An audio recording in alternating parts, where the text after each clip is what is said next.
কমলার কাহিনী তো শুনলেন আগের সপ্তাহে। আজ শোনাব লিলি মানে লীলাবতীর কাহিনী। মাত্র 15 বছর বয়সে বিয়ে হয়ে লিলি গেল পাশের গ্রামে।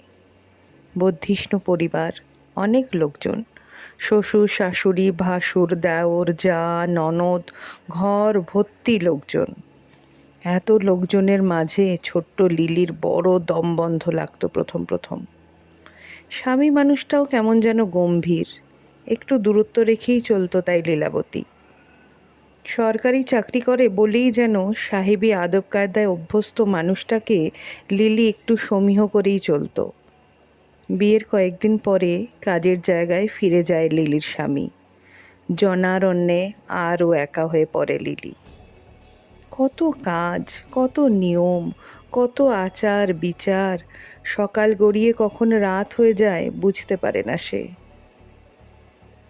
মাসে 2 মাসে একদিন দুদিনের জন্যে বাড়ি আসে মানুষটা। সারাদিনের অপেক্ষার পর রাতে ঘরে আসে লীলাবতী।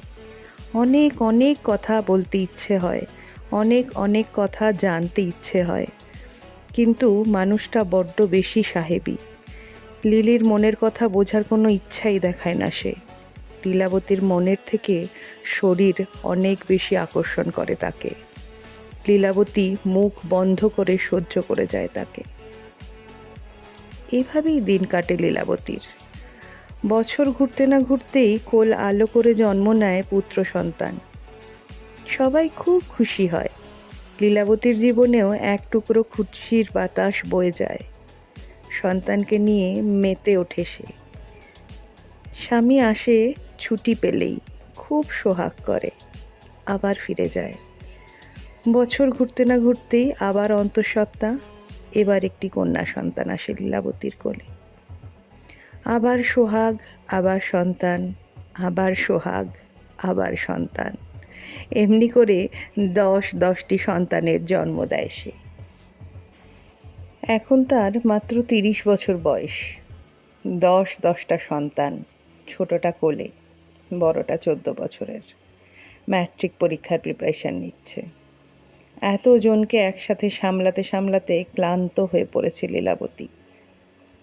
বড় 2জন সন্তানকে তাই নিজের বাপের বাড়ি, নিজের ভাইয়ের কাছে পাঠিয়ে দেওয়ার সিদ্ধান্ত নেয় সে।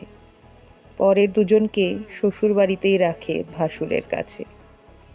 বাকি 6জনকে নিয়ে এত বছর পর সে প্রথম যায় তার স্বামীর কর্মস্থলে, স্বামীর ঘর করতে। ছবির মতো বাংলো, সাজানো বাগান, ফুল, সবজি, কত কিছু আছে সেখানে। সামনে দিয়ে বয়ে চলেছে খরস্রোতা পাহাড়ি নদী। হ্যাঁ, জায়গাটা পাহাড়তলিতে। বড় সুন্দর সব কিছু। মন ভরে যায় লীলাবতীর। বড় বড় শ্বাস নিয়ে বিশুদ্ধ বাতাস বুকে ভরে সে। বাচ্চারাও খুব খুশি হয় নতুন জায়গায় এসে। কয়েকজনকে নতুন স্কুলে ভর্তি করে দেয় ওদের বাবা। সবাই মিলে বেশ আনন্দেই দিন কাটছিল ওদের। এত কিছুর মাঝেও লীলাবতী কিছু একটা অসামঞ্জস্য মনে হতে থাকে। সব কিছু এত সুন্দর হয়েও যেন কিছু একটার অভাব মনে হয় তার। তার স্বামীকে অনেক বেশি উদাসীন মনে হয়।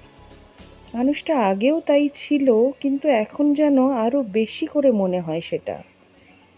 সোহাগ তো দূরের কথা, সারাদিনে একবার ফিরেও তাকায় না মানুষটা, নাম ধরে ডাকে না পর্যন্ত। খটকা অনেক বেশি গভীর হতে থাকে যখন দেখে প্রতিবেশী মেয়েটার সাথে তার স্বামী কত স্বচ্ছন্দ হয়ে হাসে, গল্প করে। অবাক হয় লিলি, যা সে সারা জীবন ধরে চেয়ে এসেছে, এই মানুষটাকে অন্যরকম ভেবে নিজেকে বুঝিয়েছে, আসলে সেটাও ঠিক নয়। একদিন আচমকা সে তার স্বামীকে অপ্রীতিকর অবস্থায় দেখে ফেলে। বাচ্চারাও বড় হচ্ছে, তাদের চোখে তাদের বাবাকে নিজেকে ছোট করতে চায় না লীলাবতী। ফেরার সিদ্ধান্ত নেয় সে। স্বামীর ঘর নয়, শ্বশুর ঘর নয়, এমনকি নিজের বাবার ঘরও নয়। নিজের গ্রামে আলাদা একটা ঘর ভাড়া নিয়ে সন্তানদের নিয়ে থাকতে শুরু করে সে। স্বামী তার বড় কর্তব্যপরায়ণ। মাসে মাসে মানি অর্ডার করতে ভোলে না সে। সেই মাত্র কয়েকটা টাকার ভরসাতে এতগুলো সন্তানকে মানুষ করতে প্রতি মুহূর্তে কত লড়াই করতে হয় সে কথা শুধু লীলাবতীই জানে। আর জানে ঈশ্বর, যার ভরসাতে লীলাবতী একা একা লড়াই করে চলে সারা জীবন। প্রত্যেককে মানুষের মতো মানুষ করে তুলতে পেরেছে বলে গর্ব হয় তার। ছেলেমেয়েরা সবাই কর্মসূত্রে অনেক দূরে ছড়িয়ে ছিটিয়ে থাকে। যতদিন ক্ষমতা ছিল এক একজনের বাড়ি গিয়ে কিছুদিন করে থেকে আসতো সে। একসময় শরীর মন কোনোটাই আর নিজের বাড়ি ছেড়ে কোথাও যেতে চাইতো না। বাড়িতেই তাই স্মৃতিচারণ করে সময় কাটতো তার। বোন কমলা আসতো মাঝে মাঝে, দুজনে সুখ দুঃখ ভাগ করে নিত। লীলাবতী বুঝতে পারতো না কার দুঃখের পাল্লা বেশি ভারী, তার না কমলার। সরকারি চাকরি থেকে অবসর নিয়ে স্বামী ফিরে আসে এক সময় বাড়িতে। তখন সে বেশ অসুস্থ। লীলাবতী আর তার বৌমারা সেবা করে মানুষটার, কিন্তু মানুষটার ডাক আসে এক সময়। লীলাবতীর হাত দুখানি ধরে যাবার আগে শুধু বলে, ক্ষমা করো। লীলাবতী ক্ষমা করে তাকে। আজ বার্ধক্যের দরজায় এসে হিসাব মেলাতে চায় না আর লীলাবতী। যা পায়নি তার কথা আর ভাবতে চায় না। যা পেয়েছে সেইটুকু নিয়েই চিরনিদ্রায় চিরশান্তির দেশে পাড়ি দেয় সে।